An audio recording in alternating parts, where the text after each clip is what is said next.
constitution of the state as by law established, that I will uphold the sovereignty of the Republic of India. 2019 में BJP ने article 370 खत्म किया, जम्मू कश्मीर का special राज्य का दर्जा खत्म किया। जम्मू कश्मीर की राजनीति बीजेपी के इशारे पर नाच रही थी। नेशनल कॉन्फ्रेंस पीडीपी के नेताओं को नजरबंदी में डाल दिया गया। लगने लगा कि अब्दुल्ला और मुफ्ती परिवारों की राजनीति खत्म ही हो जाएगी। 80 साल की उम्र में फारूक अब्दुल्ला और उमर अब्दुल्ला भी महीनों नजरबंद रहे। हमेशा क्लीन शेव रहने वाले उमर अब्दुल्ला बाहर आए तो हाल कुछ ऐसा था। दाढ़ी इतनी बढ़ गई कि ट्रेंड होने लगी। सोशल मीडिया पर पोल चल रहा था कि दाढ़ी रखनी चाहिए या कटवा देनी चाहिए। नई शुरुआत के लिए दाढ़ी कटवाकर पुराने लुक में वापस आ गए उमर अब्दुल्ला।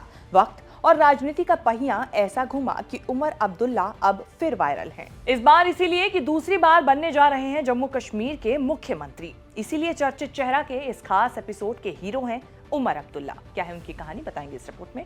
नमस्कार, मैं हूं कीर्ति और आप देख रहे हैं न्यूज तक। 2024 का लोकसभा चुनाव एक निर्दलीय से हारने के बाद उमर अब्दुल्ला इतने डिप्रेशन में आए कि विधानसभा चुनाव तक लड़ने को तैयार नहीं थे। राहुल गांधी के घर आने, कांग्रेस से अलायंस होने से चीजें बदलने लगी। उमर अब्दुल्ला की भी हिम्मत बढ़ी। सेफ्टी के लिए फारूक अब्दुल्ला ने एक नहीं बल्कि दो सीटों से चुनाव लड़वाया।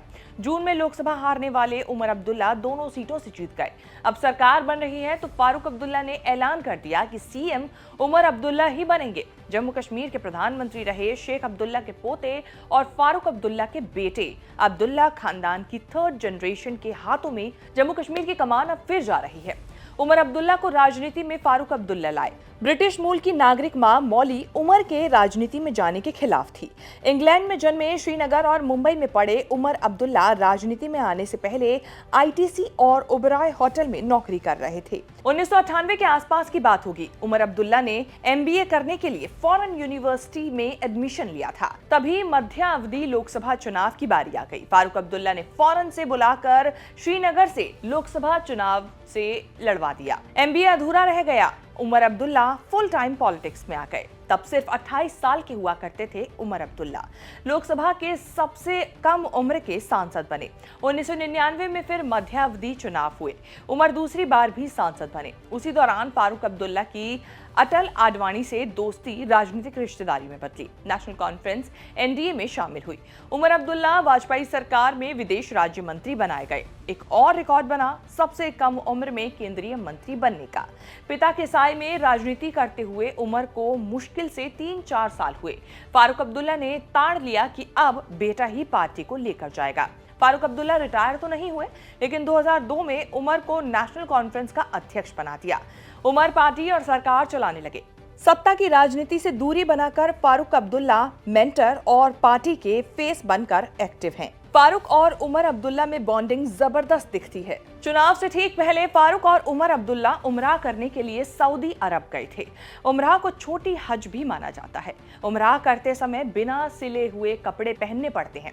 इंटरनेट पर सैकड़ों फोटो हैं जिसमें फारूक उमर चिल करते हुए नजर आ रहे हैं।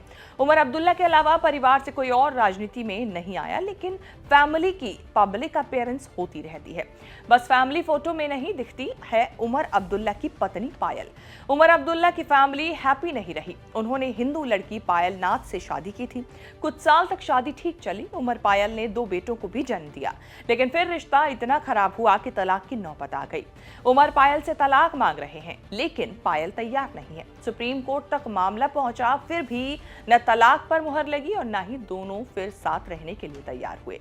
ऐसा माना ही जाएगा कि इतना बड़ा और खानदानी पॉलिटिशियन करोड़ों की संपत्ति का मालिक होगा।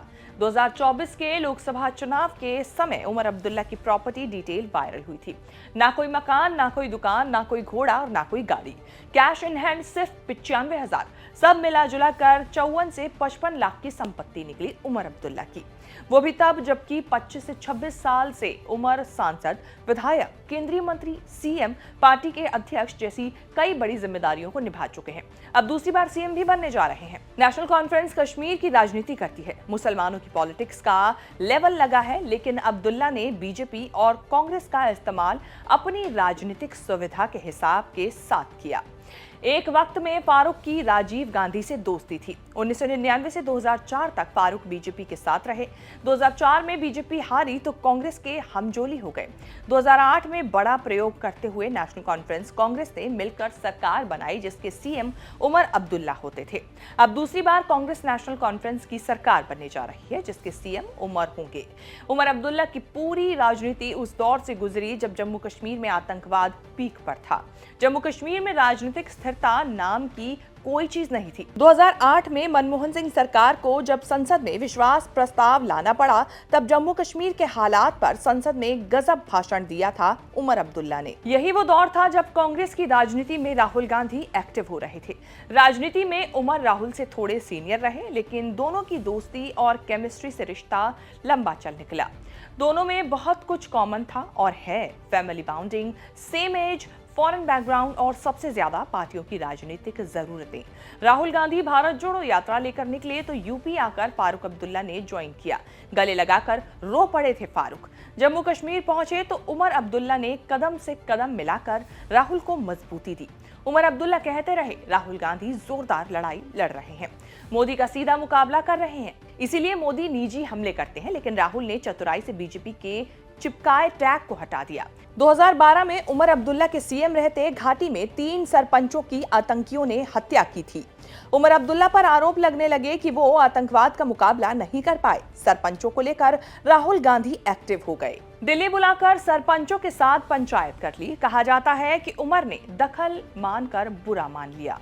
इसी से दरार पड़नी शुरू हुई और 2014 आते आते तक अलायंस टूट गया। अपनी अपनी राजनीतिक सुविधा के लिए अलायंस टूटने का नुकसान दोनों को हुआ।